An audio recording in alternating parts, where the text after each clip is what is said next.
Extremely sorry to disappoint. అంటే ఏదో ఉనికిపోతున్నాను మంచం కింద కొంచెం ఏడుస్తున్నాను అని అందరూ what ever the media speculating, అందరికీ చిన్న డిసప్పాయింట్మెంట్ ఉండొచ్చు వీడియో. ఇక్కడ పాయింట్ ఏంటంటే, I just want explain the whole concept.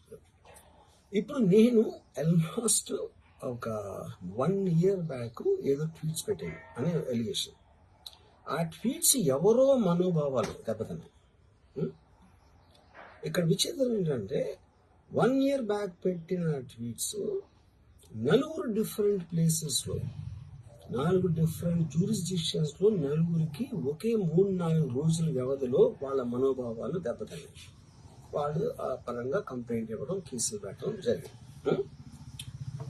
ఇక్కడ పాయింట్ 1, ఎవరి మీద అయితే నేను పెట్టానని వాళ్ళు చెప్తున్నారో వాళ్ళకి లేదు, ఎవరో థర్డ్ పార్టీ, అసలు సంబంధం లేనివాడు.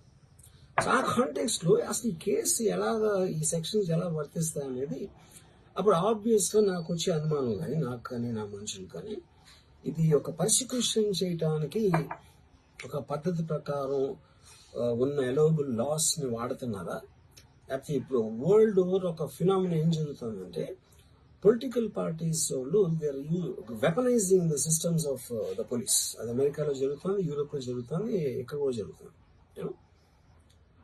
అప్పుడు నేను ఏ ఒక్క వ్యక్తిని, ఒక పోలీస్ ఆఫీసర్ని కానీ, ఒక పొలిటికల్ పర్సన్ కానీ నేను బ్లేమ్ చేయట్లేదు. I think it happens in certain ఒక ఏమంటారు దాన్ని, ఒక వే. అది అందరూ కూడా ఎంతో కొంత అది చేయటానికి టెంప్టేషన్ ఉండొచ్చు.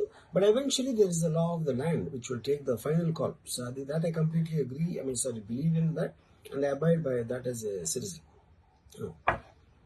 సో ఇప్పుడు ఇక్కడ జరిగింది ఏంటి, నాకు ఒక నోటీస్ వచ్చింది, నేను ఒక రిప్లై ఇచ్చాను, ఫలానా చోట ఫలానా తారీఖు నేను వస్తాను.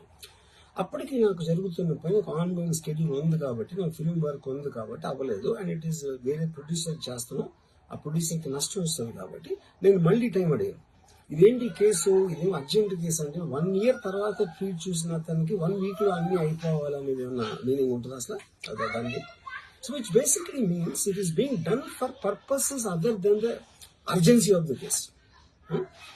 ఇది అర్జెన్సీ ఆఫ్ ద కేసు అంటే, మీరు మర్డర్లు గిడ్డలు ఇన్ని జరిగి సంవత్సరాలు తీసుకుని